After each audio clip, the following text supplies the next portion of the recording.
그래서 다시 이야기를 이어가자면 저희 가족 구성원인 아버지, 어머니, 동생은 지능이 낮으시고 제가 정상 지능인데 외눈이 세상에서는 두눈 뜬 사람이 장애인 취급받는다고 제가 정신병자로 취급받아 제가 정신병원에 24일간 갇히는 일이 발생했습니다. 중간에 잠시 하던 이야기를 멈추고 부연 설명하겠습니다. 저희 아버지, 어머니, 동생이 지능이 낮다는 게 장애 수준으로 낮다는 뜻이 아닙니다. 저희 가족도 사회생활 가능한 정상 지능에 속하는데 보면 친구들 중에 진짜 눈치 없고 진짜 하는 말마다 답답한 친구 있잖아요. 그런 친구라는 거죠. 지능의 정도가. 폐쇄병원의 폐쇄병동은 정말 반 정도 감옥 같은 곳이었습니다. 모든 창문과 문이 철창살로 박혀 있고 이중 잠금 장치가 되어 있었습니다. 그곳에 보호사라는 분들이 근무하고 계시는데 그 보호사들은 교도관들처럼 공포의 대상이었습니다. 예를 들어 제가 피부가 안 좋아서 취침 시 등에 땀이 너무 많이 나서 가려워서 첫 5일 동안 잠을 못 잤습니다. 그래서 보호사분께 설명을 드리며 까는 이불을 하나 더 받을 수 있느냐고 물었더니 한 0.5초 동안 살기어른 표정을 짓다가 이불 있나 찾아볼게? 라는 식으로 대답을 하시는데 정말 제가 살며 봤던 그 어떤 표정보다 무서운 살기어린 표정이었습니다. 예를 들어 둘째로 제가 2주차 정도 됐을 때 아토피 때문에 목에 피와 때가 묻어서 갈아입을 환자복을 새로 받을 수 있느냐고 물었더니 아버지와 남성 주치의가 상담했을 당시 아버지께서는 제 피부가 안 좋다는 점을 설명했고 남성 주치의가 그런 것은 해주겠다고 허락을 맡았음에도 불구하고 보호사께서 굉장히 싫은 표정을 지으셨고 바로 옆에 있던 직급이 더 낮은 보호사가 마치 제가 무언가 큰 잘못을 한 듯이 제가 착하지 않느냐고 수습을 했습니다.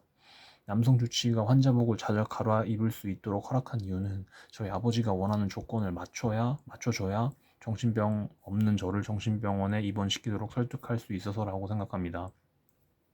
시장 원칙에 의하면 제가 비용을 지불하고 폐쇄병동에서 생활하는 것이니 제가 서비스를 받는 입장이기 때문에 제가 갑이어야 맞는 거 아닐까요? 그런데 그곳에서는 보호사가 왕이고 공포의 대상이었습니다. 제가 요구할 수 있는 당연한 권리도 요구할 수 없는 분위기였습니다.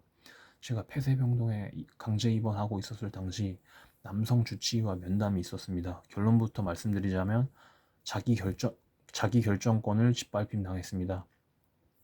환자 권리와 의무, 환자의 권리, 자기 결정권에 의거하여 환자는 담당 의사, 간호사 등으로부터 질병 상태, 치료 방법, 예상 결과, 부작용 등 진료 비용에 대해 충분히 한 설명을 듣고 또 자세히 물어볼 수 있으며 치료 방법에 대해 동의 여부를 결정할 권리를 가진다. 권익보호 안내서 5. 나에 의거하여 환자는 원칙적으로 의료 행위에 대한 동의와 거부 등을 스스로 결정할 수 있도록 자기 결정권을 존중받아야 하며 스스로 이해하여 자신의 자유로운 의사표현을 할 수 있도록 필요한 도움을 받을 수 권리가 있습니다. 라고 폐쇄병동 안에 벽에 종이에 쓰여져 붙어 있었습니다. 남성 주치의와 면담을 했는데 제가 면담 당시 이렇게 설명을 했습니다. 저는 몸이 약하게 태어나서 드립 커피를 종이컵으로 한 잔만 마셔도 간이 카페인을 해독을 못하여 술 취한 사람처럼 헛소리를 하고 해롱해롱한다고 설명했습니다. 제 간이 이러면 다른 장기들도 약하지 않겠느냐고 설명을 했습니다. 저는 모든 장기가 극도로 약해 보통의 건강한 사람에게는 저용량인 약이 저에게는 고용량인 것처럼 작용한다고 분명하게 설명했습니다. 병원에 가면 약이 정상적으로 작동하는 99명의 환자가 있고 이상하게 혼자 부작용에 걸리는 예외의 환자 한 명이 있지 않느냐. 제가 그 예외의 환자다. 제가 이 몸으로 33년을 살아봤으니 제가 제 몸이 어떤지 잘 알고 있지 않겠느냐고 설명을 했습니다. 그렇기 때문에 저는 약 먹는 게 두려우니 약만 좀 빼달라고 부탁을 했습니다.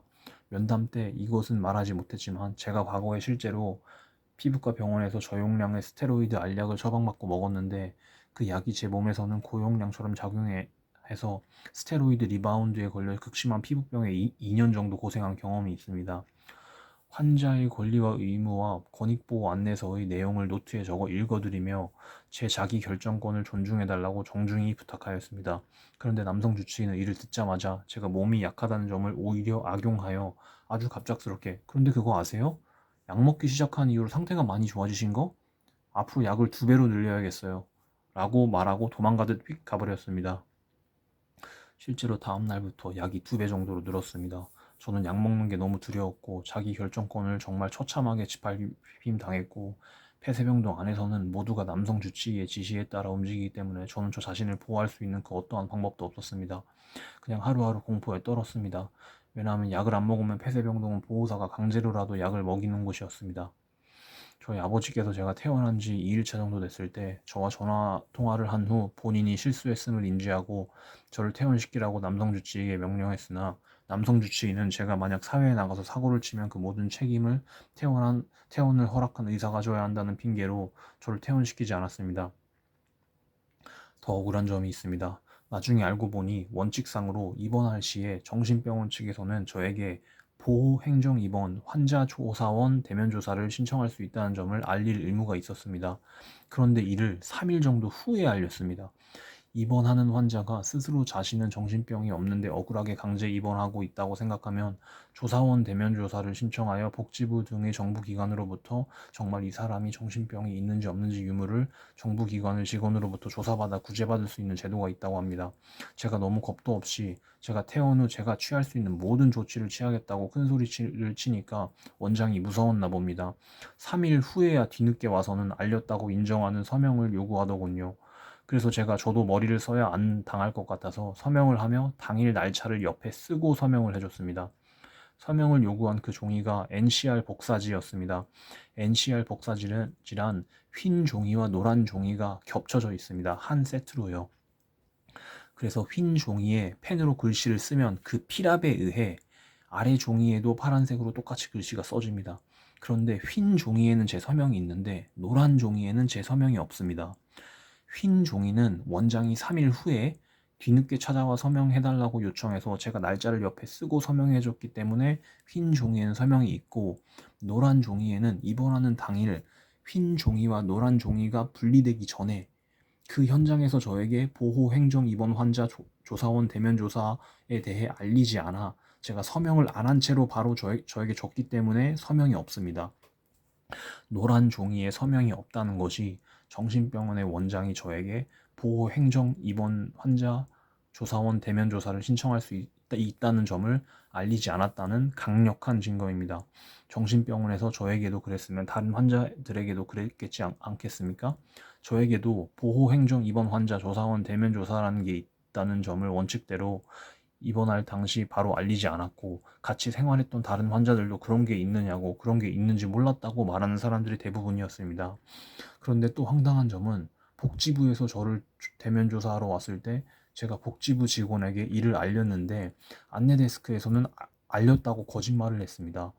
다행히 저는 노란색 종이를 아직도 보관하고 있기 때문에 빼박 증거를 아직도 보관 중이기 때문에 안내데스크에서 거짓말했다는 점에 대한 증거를 아직도 가지고 있습니다. 그 현장에서는 복지부 직원이 안내데스크의 주장을 믿어서 제가 정신병이 없다는 제 변론에 부정적인 영향을 미쳤다고 저는 생각합니다. 실제로 복지부에서도 제가 정신병이 있다고 진단했습니다. 정말 심각한 문제 아닙니까? 저희 아버지께서 과거에도 한 차례 아버지의 거듭된 요구에 의해 정신병원에 진료만 받아보자고 해서 갔었던 진료에서는 제가 환청을 듣는다고 의사에게 말했습니다. 저희 아버지가. 정말 매우 황당합니다. 제가 환청을 듣는답니다. 저 환청 안 듣습니다. 그리고 제가 강제 입원 당한 정신병원 남성 주치의에게는 뭐라고 말을 했는지 입원 사유가 망상, 공격성에 의한 자해, 타해 위험이었습니다. 자퇴해 위험. 저 공격성 없습니다. 제가 공격성이 있었다면 아버지 어머니를 폭행한 이력이 있지 않을까요?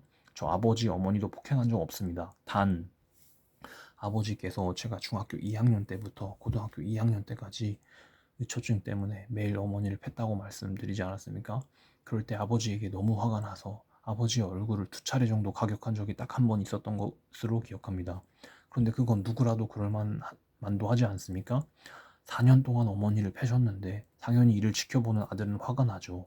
그리고 어머니께서 제가 초등학교 2학년 때부터 5학년 때까지 외국에서 모르는 교회 사람에게 원성 폭격 자세와 엎드려 뻗쳐를 평균 8시간 동안 주 4회 정도 3년 동안 당한 경험이 있는데 이때 어머니는 그 당시 나이가 30대 중반이셨기 때문에 충분히 옳은 판단을 내릴 수 있는 나이임에도 불구하고 이를 가만히 지켜보며 제재를 하지 않고 어리석은 사람 마냥 울기만 했습니다. 그래서 저와 동생은 그대로 그 학대를 3년 동안 다 당했습니다. 혹시 원선 복격 자세가 뭔지 모르시는 분들은 소위 말해 대가리 바가입니다. 이게 떠올라서 어머니가 미워서 학대는 그 교회 사람들이 했지만 그 책임은 어머니께 있는 것이라고 말하며 어머니를 가까이 오지 말라고 밀친 경험이 한 번인가 두 번 정도 있습니다. 이것을 제외하고는 저는 어머니도 아버지도 폭행한 이력이 없습니다. 그리고 둘 다 너무 그럴 법도 하지 않습니까? 그걸로 끝난 게 보살이죠. 또한 밖에서 공격성을 보인 적도 없습니다. 25살 때 클럽에서 술에 취해서 한 차례 모르는 사람과 눈이 마주쳤다는 이유로 시비가 붙어 싸운 적이 있습니다. 제가 200만 원을 내고 합의를 받고 전과가 생기지는 않았습니다. 제가 잘한 것은 없지만 남자가 25살 혈기왕성한 나이에 실수할 수도 있는 것이지 이게 정신병원의 입원 사유가 될 공격성에 의한 자타해 위험인가요? 그런 논리라면 술 취해서 밖에서 싸워본 경험 한 번이라도 있는 사람들 꽤 있을 텐데 그 사람들 다 정신병원에 들어가 있어야 합니다. 저는 공격성 없습니다. 그냥 평범한 사람입니다. 그런데 남성 주치의가 자기 마음대로 과장하여 공격성에 의한 자타해 위험이라고 입원 사유를 조작했습니다. 저 망상도 하지 않습니다. 제가 아까 설명드린 것처럼 상대적으로 돈 훨씬 많고 사이 안 좋고 실제로 저희 집이 가난했던 긴 이력이 있는 상황에서 외숙모가 근검절약이라고 여러 번 강조해서 말하는 것은 저희 집이 가난하다고 비꼬는 거 맞지 않습니까? 저는 그렇게 생각합니다. 그런데 저희 부모님은 눈치가 없어서 이런 말들을 못 알아듣고 그래서 너무 답답해서 제가 설명을 해주면 제가 남이 저를 공격했다고 생각하는 것은 망상에 해당하는 정신병이라고 할 게 뻔합니다. 여태 그랬으니까요. 실제로 예로 아까 말씀드린 제가 강제 입원을 억울하게 당한 폐쇄병동에서 30년째 조현병으로 억울하게 입원 중인 형님을 만났습니다. 그 형님 이름이 정삼수입니다. 정삼수. 저는 그 형님이 습관적으로 흐느끼며 우는 게 너무 안쓰러웠고 그래서 그 형을 꺼내주기 위해 힘써 보이기로 마음먹었습니다. 그렇기 때문에 저는 그래도 부모님은 제 편인 게 맞다고 생각하여 아버지께 그 병원에서 억울하게 30년째 같이 지내온 사람을 꺼내줄 예정이니 앞으로 그 병원의 남성 주치의는 나를 적대시할 확률이 매우 높기 때문에 그 병원에 가서 좋을 게 하나도 없으니 혹시나 나를 다시 정신병원에 강제입을 시킬 생각이 있다면 그 병원만큼은 좀 피해달라고 부탁을 했더니 제가 누군가가 저를 적대시할 것이라고 생각하는 것은 망상에 해당하는 정신병이랍니다. 아니, 생각을 논리적으로 차근차근 해보세요. 조현병이 아닌데 조현병으로 서류를 조작해서 30년째 억울하게 정신병원에 가두는 범죄를 행했어요. 남성 주치의는. 제가 그 형님을 정신병원에서 빼내려고 힘쓰면 그 남성 주치의의 범죄가 세상에 드러날 텐데 그러면 당연히 남성 주치의가 저를 싫어하지 않겠습니까? 싫은 사람을 충분히 적대시할 수도 있죠. 제가 틀린 말 했습니까? 제가 남성 주치의의 범죄를 세상에 드러내려고 힘쓰려고 하고 있는데 저를 적으로 간주하지 않는다고요? 그런데 저희 아버지께서는 우라통 터질 정도로 답답한 분이셔서 왜 누군가가 저를 적대시할 거라고 생각하느냐고 남이 너를 해칠 것 같느냐고 제가 망상을 하기 때문에 정신병원에 다시 가둬야겠답니다. 그리고 제가 폐쇄병동에 입원할 당시 제가 제 건강 상태가 안 좋아서 약 조심해야 한다고 설명을 충분히 했는데도 불구하고 이를 악용해 약을 2배로 늘린 이력이 이미 한 번 있는데 이번에 가서 약 타면 또 고용약으로 약을 줄지는 제가 어떻게 믿고 맡깁니까? 아버지는 제가 이런 생각을 하는 걸 망상이라고 생각합니다. 사람 생각이 다를 수는 있습니다. 그렇지만 사람 생각이 다르다고 폐쇄병동에 가둘 수 있다는 논리라면 대한민국에 있는 사람 절반이 폐쇄병동에 갇혀야 합니다. 예수님 믿는 사람도 다 폐쇄병동에 갇혀야 하고 정치 성향이 다른 사람도 다 폐쇄병동에 갇혀야 합니다. 말이 안 된다고 생각합니다. 그리고 제가 아까 말씀드린 정신병원 업무과에서 일해봤다는 제 베프의 말에 의하면 실제 입원 중에 20% 정도는 그렇게 이루어진다고 합니다. 가서 상담만 받는다고 유인하여 조용히 병원까지 오게 한 다음 건장한 남성들 여러 명이서 덮쳐서 아래층 폐쇄병동에 끌고 들어간다고 합니다.